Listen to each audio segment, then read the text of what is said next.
Hey everybody. Sorry we're late. We were riffing wonder and talking about funny stuff and we're like, is Adam joining us? And evidently he is. I just pinged him. So anyway, this is week 230 and yes, I did listen to last week's. And don't you guys think that this camera angle for Jack looks way better because his camera angle in his car does make him look a little like he's put on some weight, and he really hasn't. It's just all about the camera angle. So yeah, I listened to it, and it's not week bajillion and one; it's week 230. And yes, I am not trying to be a pirate today. I'm just trying to save you from the ugliness of my eye, which had surgery on Monday, and it looks way worse than it is. So, and yes, does that Tesla make you look fat? I don't know. It depends on what model it is. The S, no, it's very sleek, but the X, yeah, maybe. So anyway. See, a lot of times it's about managing people's expectations. So now it looks fine, but and so, maybe I've lost weight. You don't know, right? So as a comparative analysis. So it's all Well, good. and you don't have orange Cheeto fingers, so you weren't eating Cheetos. So yeah, I listened to it, Adam. Hey guys, sorry for being a couple minutes late. We're doing our quarterly tax department meeting, so I just told them they all sucked. Came in here to join you guys. I'm just kidding. All That's a good right. retention tool. Yeah, Well done.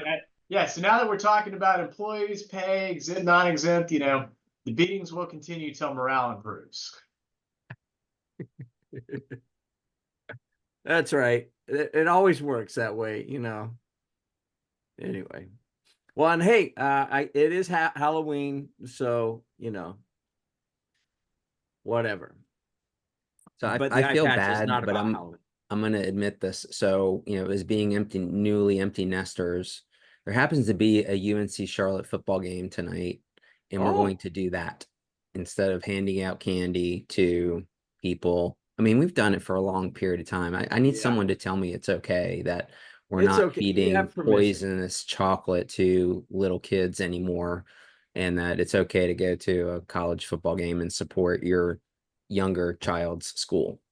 I think that's okay. Okay, And good. all the dentists are going to be mad at you, but at least the ones that are just capitalists that don't care about their patients, they just care about the money from the cavities. And I don't actually know any dentists like that, but I'm sure there probably are. So anyway, we're going to be talking about changes in employment regulations and that sort of thing. So Jack, you're going to be the subject matter expert in this one. We may weigh in with our own fun and frivolity, but for anybody on here, you know the drill. Hit us up in the Q&A if you want to harass us in the chat like WJ did. Does this Tesla make me look fat? Thank you. That was hilarious. And so anyway, Adam, you got anything that you need to riff on before we unleash Jack? Um, yeah, a couple things. Just a reminder that no matter who wins, it will not be the end of the world as we know it. Seriously, I had a conversation with one of our guys this morning with our wealth affiliate, Destination Wealth, who I know which way he leans. And he just said, "Hey, look, at the end of the day, you know, I'm making more money now than I was in the 2000s, and I've had 12 Democratic administrations doing that, four Republican years doing that. It's all been kind of the same. None of it's been related to who the president was. Yeah, like all this stuff, right? So I was like, thank you for saying that, Austin. I appreciate that. Like that's a good reminder that at the end of the day, although it is noise, it probably doesn't matter too much. in the grand scheme of like what will end up happening to us literally on a daily basis. But the other one that I thought was interesting that's actually related to this topic, before Jack drops off and says, "Well, I'm not going after that." um, the I listened. I had to pick up my daughter yesterday because she's having surgery today to have her gallbladder removed. You know, she Oh, man. fared surgery well, doing great so far from what I've seen. But I had to go to Chapel Hill to pick her up and then drive her back. So we were listening to NPR on the way back, and they had a thing that the New York Times does. I think it's daily. It's the Daily is the name of the show at night. I don't listen that much at night, but it was on immigration. What's more the history of immigration. And what I found really interesting about the topic is that the reporter that had researched the issue, I promise this will be a good conclusion, Jack and Gary, is that he really said, look, I mean, in his lifetime, which is pretty close to my lifetime, the first time they ever tried to really, really seriously tackle this issue was under the Clinton administration. And, you know, at that point, you know, illegal immigration was like two problems. Illegal immigration was pretty high, and legal immigration was also pretty high. And blue collar wages were kind of struggling, you know. So Bill Clinton said, hey, we got to tackle this problem. He picked a woman, the first Black woman elected to Congress, I think her name was Edie Johnson, to lead a task force to say, what's your recommendation? And ironically, her recommendation was legal immigration from the types of people that we would like to have here. Good, you know. Unskilled labor immigration, whether it's legal or illegal, bad. And it was primarily because and the driver for that, it wasn't crime, it wasn't, you know, housing. It was literally, look, because it actually leads to a reduction in blue collar wages. You know, in other words, like if you have a bigger workforce, you know, it could, even though they're taking jobs that a blue collar worker or unskilled worker might not want, maybe the unskilled worker would want it if it paid more, you know.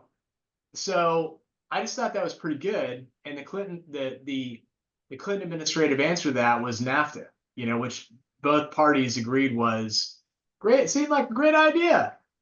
But that actually just got jobs to go over. That was opposite effect. Got jobs to go overseas. You know. Yeah. So, you know, then they put some incentive policies in place with tax incentives in place to try to bring manufacturing back to the US, you know, all the stuff, right? It's a long way of saying, like, it's such a complicated problem because, like, if I look at one piece in isolation, which is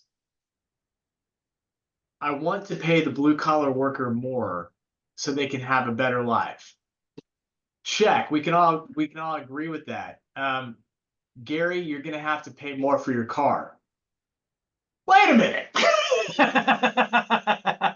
You know, like, you never said anything about that. Okay, well, let's give a tax break to do it right. But I don't want the debt to go up to pay for that. Like, it's just, you know, it's so complicated. And, you know, like what we're talking about.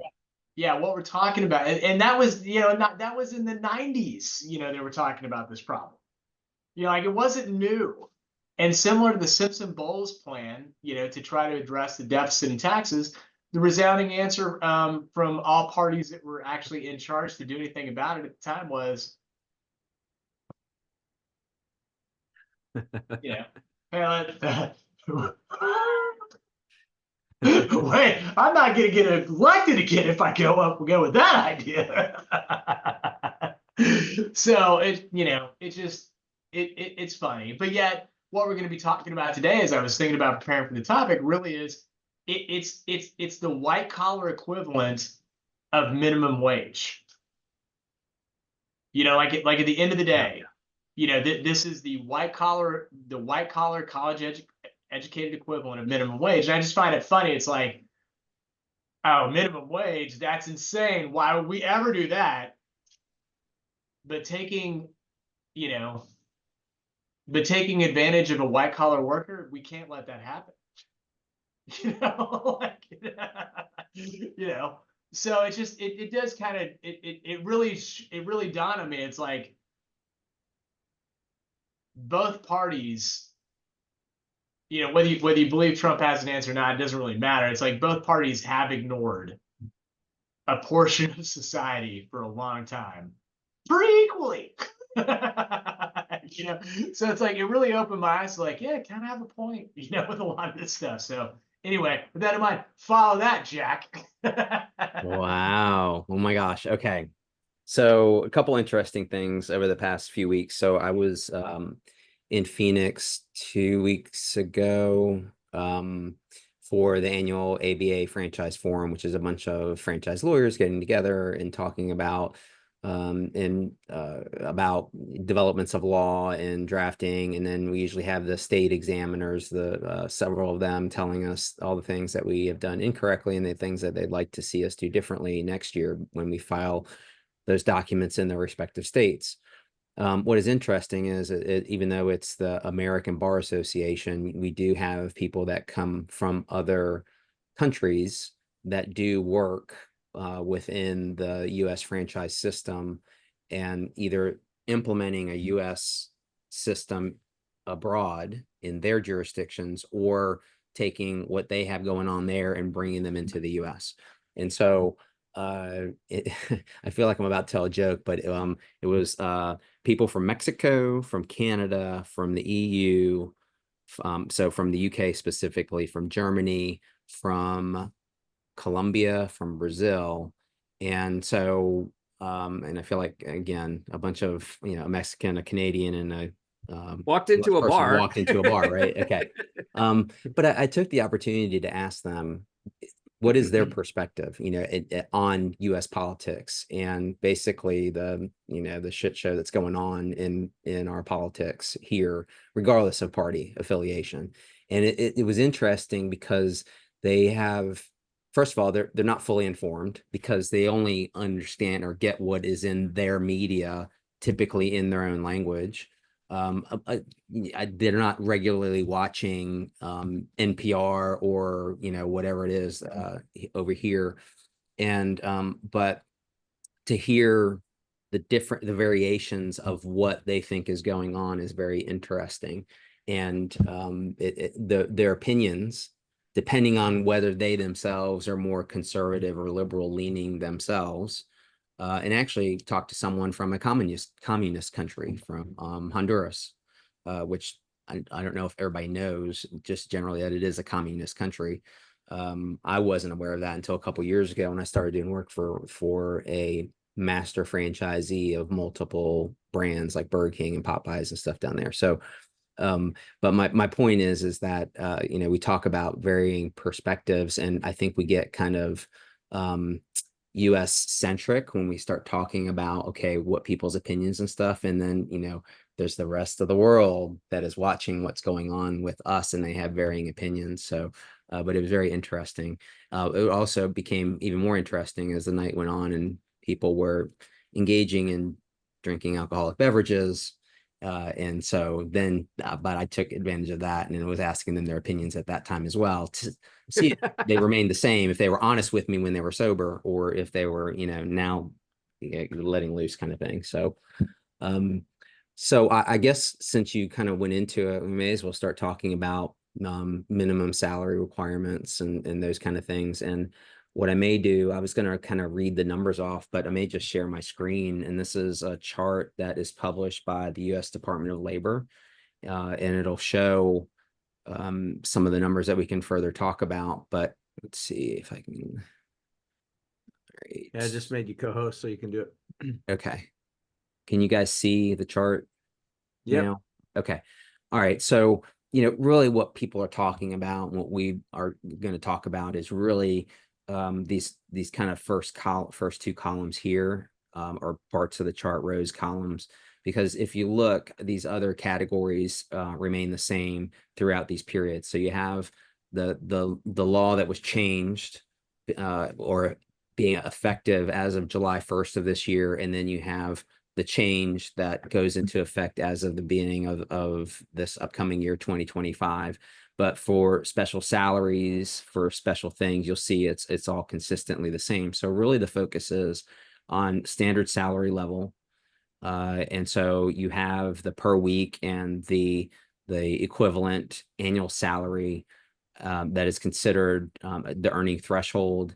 And then you have, what it has been bumped up to for the hopefully everyone is aware of that is what the current number is for the second half of this year, and then it gets bumped up, and so you have the annualization of those. And then for highly compensated employees, you have a different level, and everything is defined as, and we can go into that as well, and I can share with that. I think we've done that previously, but happy to go through that again. So here are the numbers for those. And so in going through that, you just have to first understand where a particular person resides with respect to their compensation, and whether they are exempt from minimum wage and overtime under the FLSA. And so a couple of things to take note of, which is that just because you have a document that says that someone is an employee or is exempt or is on salary versus wages, however you want to put it, the nomenclature and how you treat it and how you document it is not what wins the day, essentially, or determines whether or not it exempt or not exempt. It is these numbers that determine that. And if you were to go to, and again, this is Department of Labor, that you can look at, the departmentoflabor.gov.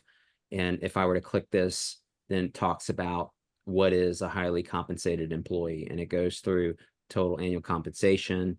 It talks about what is our bonuses included in those kind of things, and walks you through a lot of that. So I just wanted to share that, and don't know from a tax perspective, Adam, if you want to jump in and add that to the mix. Yeah, the highly compensated employee really comes into place in terms of like how I can structure a retirement plan to benefit a class of employee or not. But to Jack's point, the exempt, non-exempt can get confused. The what does exempt mean? What does non-exempt really mean? And that can be a confusing definition, I think, for people, because they, exempt meant exempt from overtime, effectively, which is what the FLSA really was put in place for. But it was in the way that you read it was like, hey, first off, there's classes of people, like classes of employees, like, a good example would be, your controller, as an example, would have been considered an exempt employee, because, like they can make some decisions, all that kind of stuff that sort of defines, well, who's in the class of exempt versus non-exempt. It's like generally telling you exactly what to do, when to be here, giving you the tools to do it. Not a whole lot of discretion in your job. I got to pay you overtime. Not that I don't have to pay you overtime. And as long as I met a minimum salary requirement, everything was good. I just had to get the job class right. And generally speaking, most everybody would make above that minimum salary requirement. Well, now you take that minimum salary requirement up to $59,000 in round numbers. Suddenly that's sort of like, oh, I do need to pay all the people making below that overtime. That's like a whole nother administrative tracking thing that I didn't know existed. You know, if you're not used to the timekeeping records, and where it can get confusing is that if you're not familiar with the rules, which is why I wanted to bring, you know, sort of the, hey, crap you need to know going into 2025 has sort of been the theme of the last, you know, couple webinars, like don't forget about this. If you don't understand the rules, the penalty is draconian. You know, like think years of making up overtime to people. You know, if you don't follow this rule, you know, here would be a hypothetical for Gary. Because he's a pirate today. You know, if you saw him in the picture, he's a pirate. All right. Yeah. Would one think that when calculating Gary's overtime, I should be able to deduct the time that he spent at the doctor's office getting prepared for the procedures? He wasn't working. He needs to make up that time. No, I can't. Wow. Right? So like, this is not intuitive. Yeah. You know, because I don't pay Gary, because I'm saying Gary's exempt. I'm not telling him when he's got to come and go. Therefore, I can't dock him because he went to the doctor.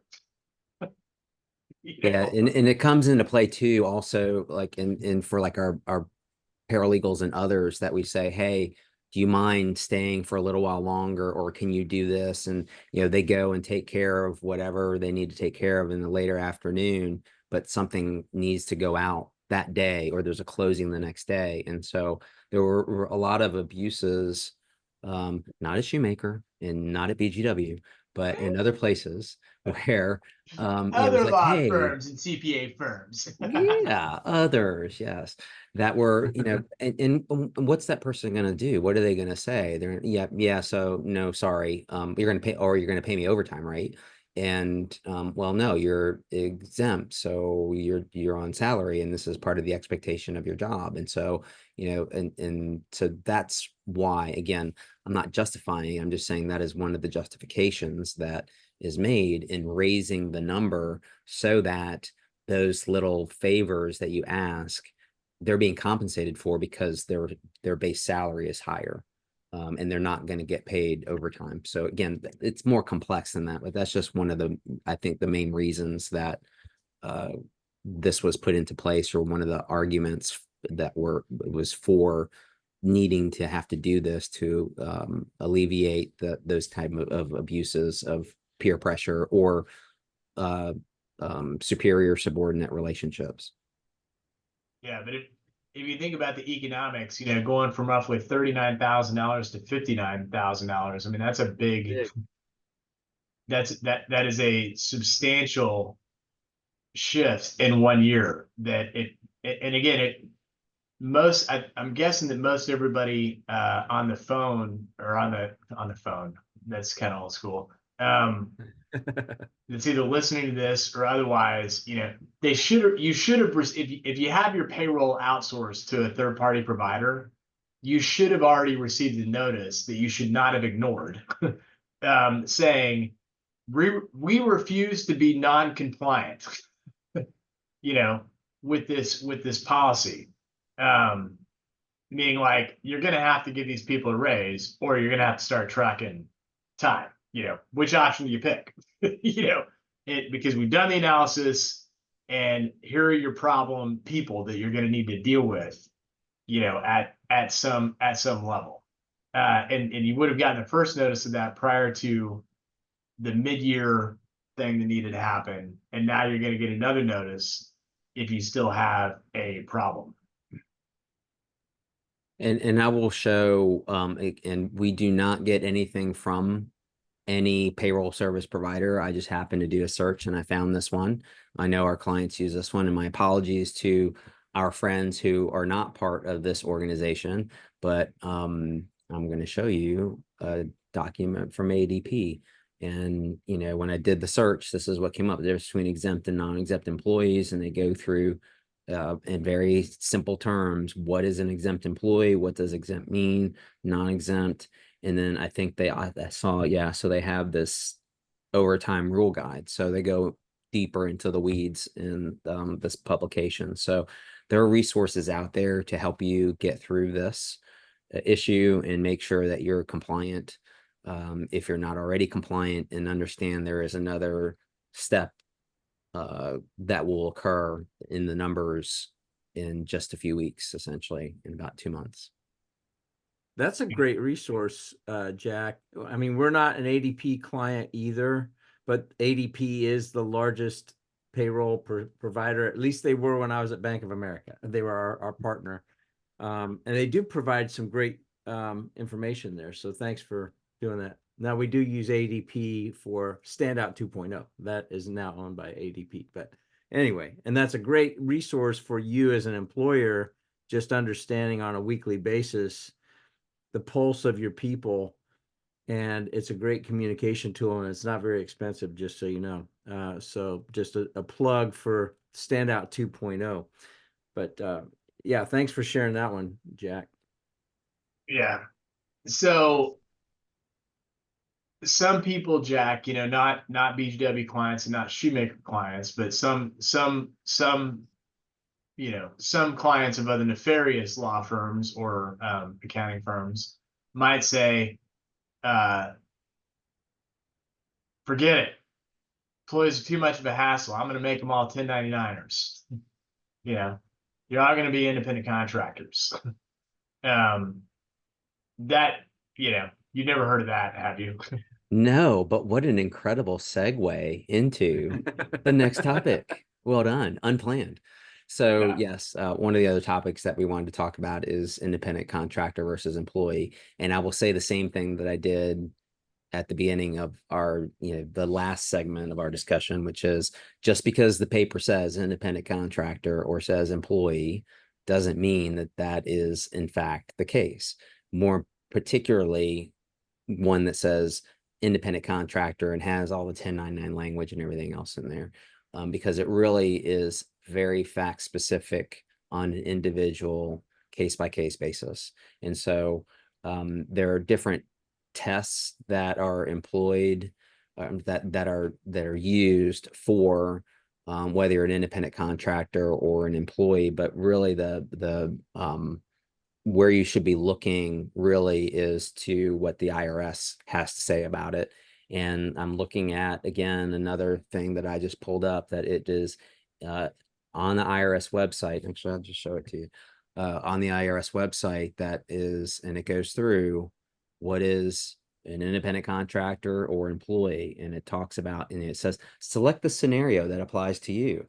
And then, or put yourself in the position of the person that you're going to hire moving forward. And it gives you the definitions, walks through common law rules, which, and we've talked about this before, that it is a combination of these three things, which is behavior, meaning who is controlling what the output of the work is. So it's the how, when, and where of the job. The typical example is that I own a paint shop, and I get hired by someone who owns a house, and they say, okay, I want the kid bedroom 1 painted this color, kid bedroom 2 painted this color, living room, etc., and map out the colors. So there's color specificity. There might even be brand specificity, but I'm not telling, we have not been told, and I am not telling this person that they need to come in. I mean, I tell them they need to finish the project by maybe next Friday, work out the schedule with the homeowner. But I'm not telling them that they need to make sure that the paint can is shaken so many times, that they use this brush. We had a guy who painted some rooms in our prior house, didn't use any blue tape, made me very nervous. The only time he used blue tape was my daughter wanted her bedroom pink, but 2 shades of pink, so striping. And it was kind of like you see on a soccer field, the way they cut it, Yeah. a professional soccer field, where you can see the very different colors, dark and light, dark and light. So that's what she wanted. That was the only time he used tape. And so, but you know, the owner of the company didn't tell him to use those little things for the corners or anything else. And so that is a typical independent contractor where when you get into the, well, okay, yeah, I'm going to tell him, I'm going to exercise a greater level of control and tell them how to do things, when to do it. I'm giving them tools and things like that. So, you get into kind of the next thing, which is financial, the business aspects of the worker's job controlled by the person who's paying the wages and the compensation, whether they're paid, expenses reimbursed, who provides the tools and supplies and those kind of things. So if they're given a truck, is it their truck? Is it their tools? Is there striping on the side of the truck? Those kind of things are wrapped, I guess is what they're called. Yeah. And then the type of relationship. And so, what kind of the nature of the compensation beyond the wages. So is there 401k, is there vacation benefits, those things that are typically given to employees, not someone that is a hired gun that is going to complete a specific job. What is also in here, okay, yes, it is. So under type of relationship, will the relationship continue, and is the work performed a key aspect of the business? So the key aspect is if it's a painting job, if it's a painting company and the guy is a painter, and you're providing all these things, then you may be an employee versus an independent contractor. If it's a one-off, or it's do periodic jobs, or is it that this person's schedule is full? So again, it's a case-by-case basis, and it's a culmination of all these factors. And so you can't say, well, okay, if this person checks the box on 5 out of the 6 things, then they are an independent contractor versus employee. So it's not as linear as that goes. So again, these common law rules, they go into things like remote worker, what do they call gig workers, right? So as we're approaching the holidays, you have people that are hired for extra capacity to work in anticipation of more people coming into the shops. Although I don't know if that's still a thing. I know the gig worker is still a thing. I don't know if the extent of the seasonal hiring is the same because of Amazon and other things that, you can order stuff and it magically shows up sometimes the same day, depending on what you order from Amazon. And then I want to say good luck with this before I say it, but there's a form that you can submit to the IRS.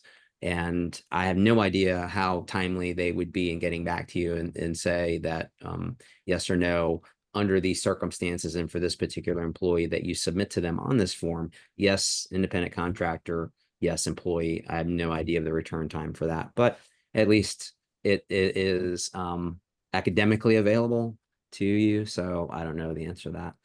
And then it talks about the consequences of misclassification.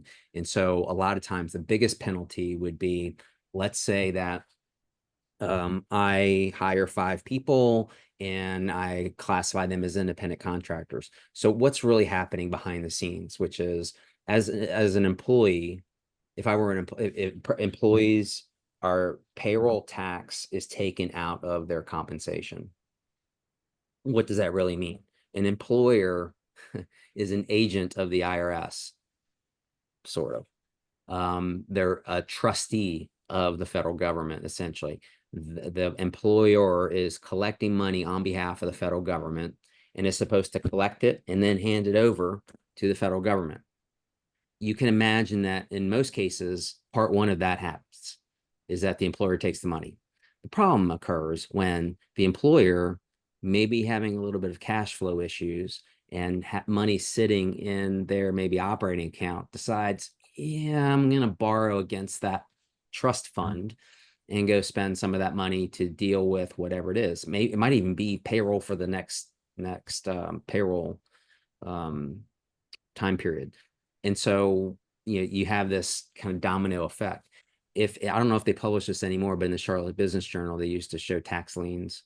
And if it had a certain code to it, which is payroll tax, you'd know, okay, this person has stolen money from the federal government. by collecting it from their employees and not paying it like they should. So, but the penalty typically is, well, okay, so now we've established that employees, as you know, have to, are part of their salary is held back as payroll tax. In the independent contractor context, there's no deduction.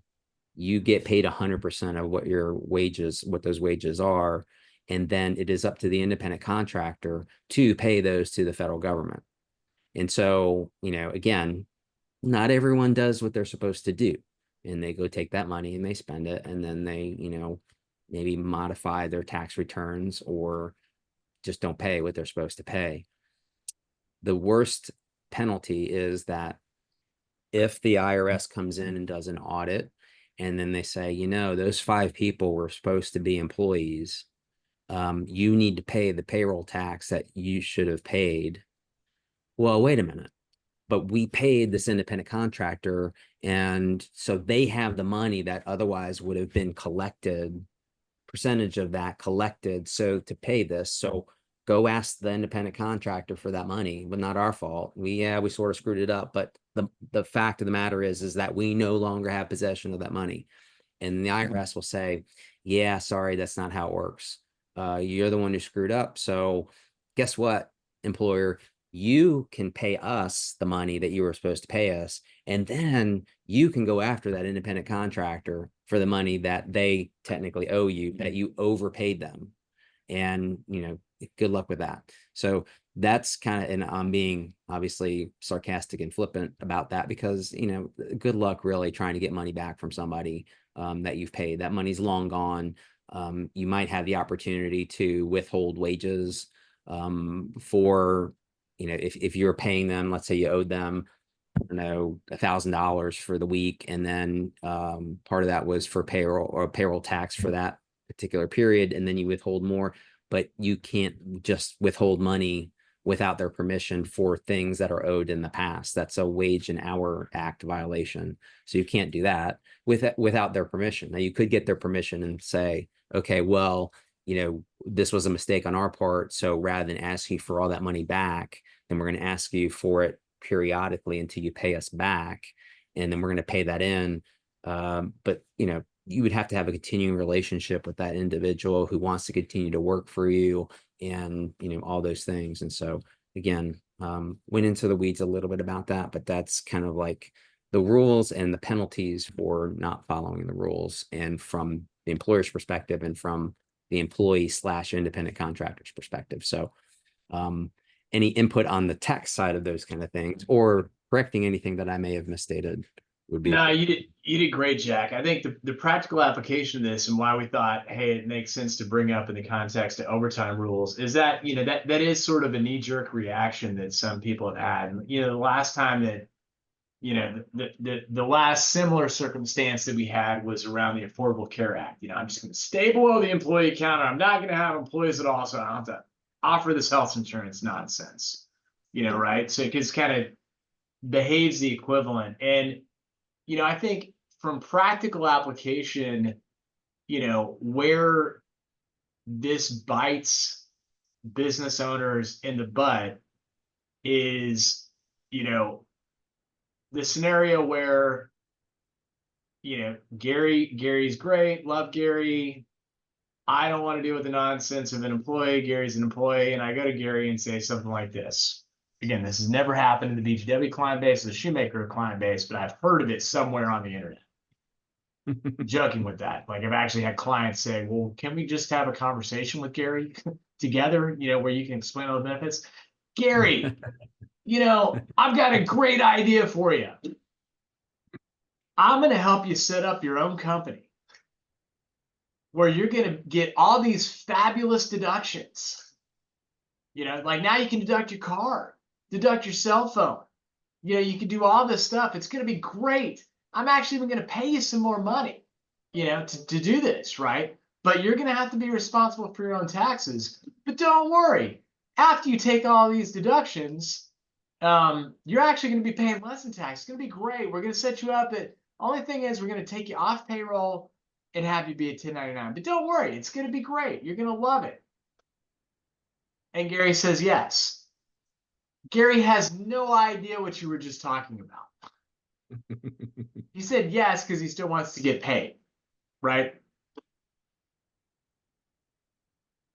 Problem number one arises when Gary then has to file his tax return.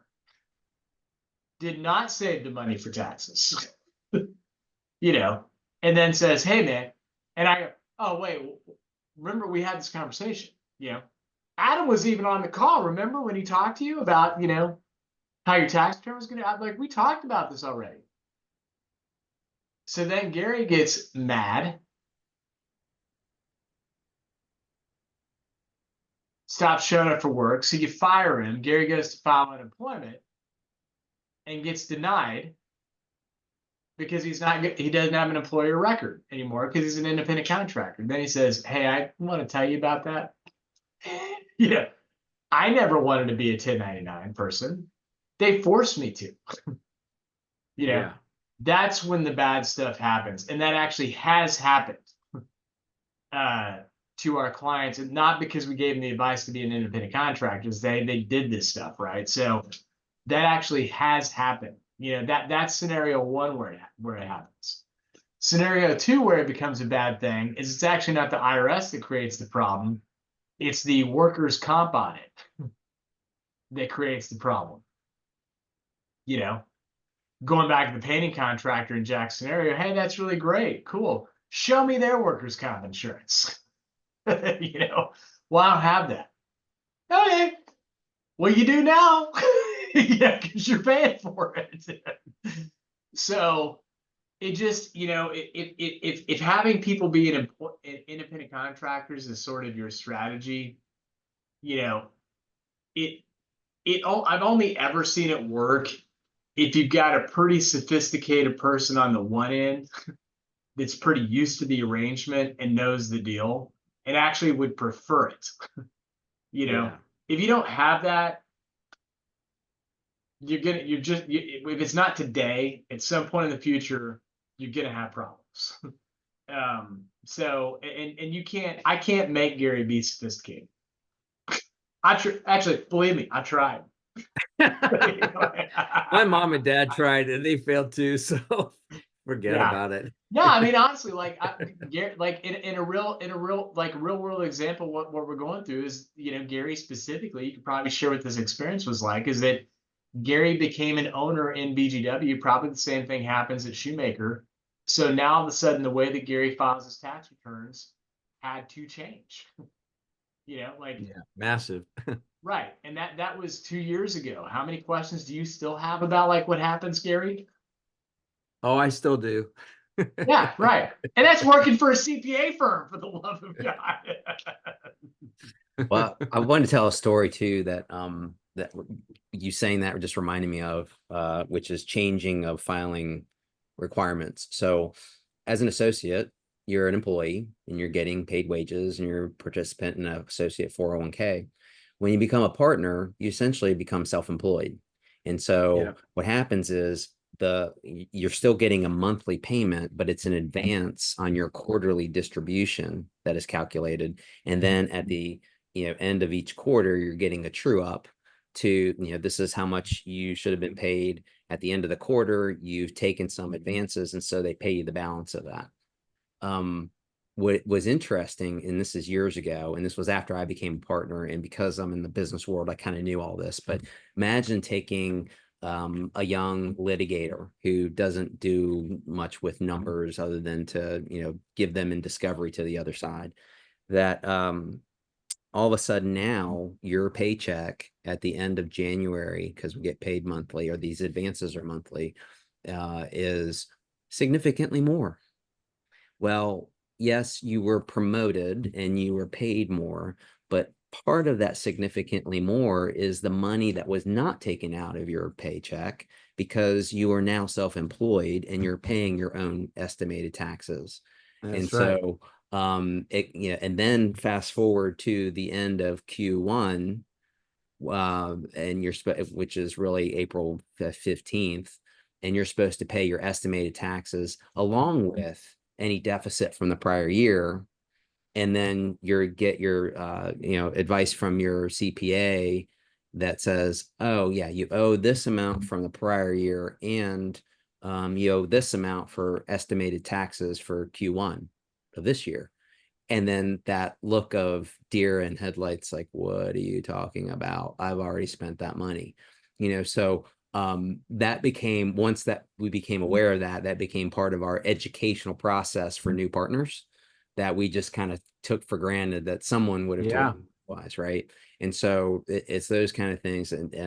So keep that in mind also when you take a key employee who was a W-2 earner and you bring them on board as an owner, that also, like in Gary's situation, changes. And they need to be aware of that, so they're not surprised with and have to pull from their home equity lines, which is actually what happened for some of them, in order to be able to pay that timely. So Yeah, good stuff. Anything else, just from your standpoint, as far as changes that are going into effect in January from an employer standpoint, besides exempt, non-exempt minimums? it would be bad for me not to again mention the whole Corporate Transparency Act that we had all hoped was going to disapparate, using a Harry Yeah. Potter term. And it hasn't. And so it's go time. And I've been going through my contact list and talking to IT, and like, all right, I'm going to get bounce backs because I'm using pretty much my entire contact list. And they said, well, we will get banned from Constant Contact if we use that. So you're going to have to suffer through the bounce backs on your own. We can help you with that, IT says. And so, but yeah, it's one of those things I want to again encourage everyone that it's not rocket science. You can do it yourself. There's plenty of guidance. We're here to help, but really geared towards the more sophisticated or entity organizational charts where you have multiple entities stacked, you have differing ownership in maybe investment vehicles that are LLCs, single purpose entities that roll up in real estate transactions and those kind of things. And so, but yeah, those as an employer, but also as an owner, as a co-owner, especially if you have investors, now is the time. Do not wait until December to try to harvest this information from people that are otherwise distracted and already in the Christmas mindset, and have closed out their year by December 1st or December 15th, at least emotionally and psychologically. Yep. Important, because those are onerous fees as well and fines if you miss. So anybody that came on here late, a lot of you guys came on kind of on the front end of this thing anyway, but if anybody did come on late, this will be up on the BGW CPA YouTube channel, as well as Shoemaker's own version of their own YouTube channel. So any parting thoughts, Adam, Jack? Go ahead. Well, I will just say nothing other than happy Halloween. Thank you for making me feel better about not putting, well, we'll probably put candy out and put a bowl out, but that'll be gone like in 30 seconds, right? I mean, the first Yeah. person that hits it, it's gone. Yeah, that's So, right. so we may do that. But yeah, thank you for dressing up today in your pirate costume. Appreciate that.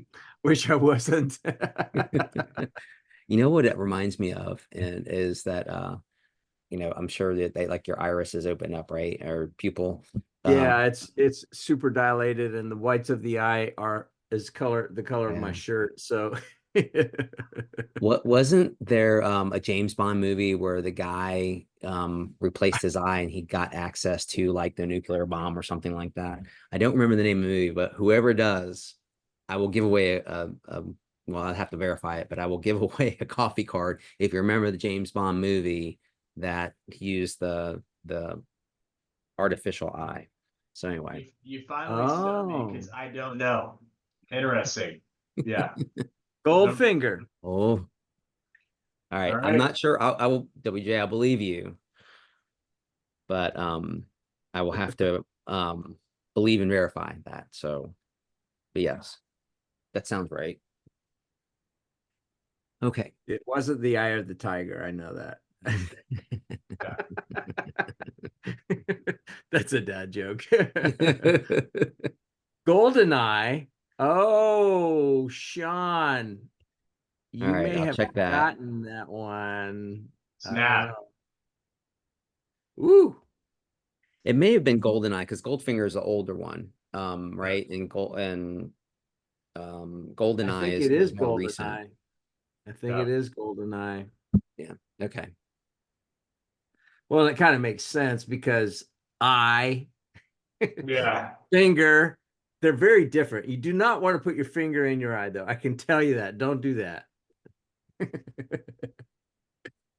Oh gosh. See, it'd be the C. That's funny, Tim. Yeah, that's pretty Got to good. read that Yeah. because I fell for it. Did you Yeah, see it? that's good. Dad It joke. needs Yep. to see. It's on Oh point. gosh. That's pretty good. Yeah, that's Yeah. Well, now you got to read it. definitely a dad joke. Give him a card. You get a gift All right, card. You get a Tim. gift card. All right, we're giving out cards today. Yeah. Gold Yeah, member. thanks guys for joining us. I did get a note from Sean saying, "Hey, are you guys still on?" I'm like, "Of course we're on. It's Yeah. not week bajillion and one. It's 2:30." And so he had his HR people on here. So thanks for doing that, Sean. Appreciate you. And it was fun in the chat today. All right. All right, guys, have a wonderful day. Thank All you. right. Happy Thank you. Halloween. All right. Bye-bye. Let's see ya.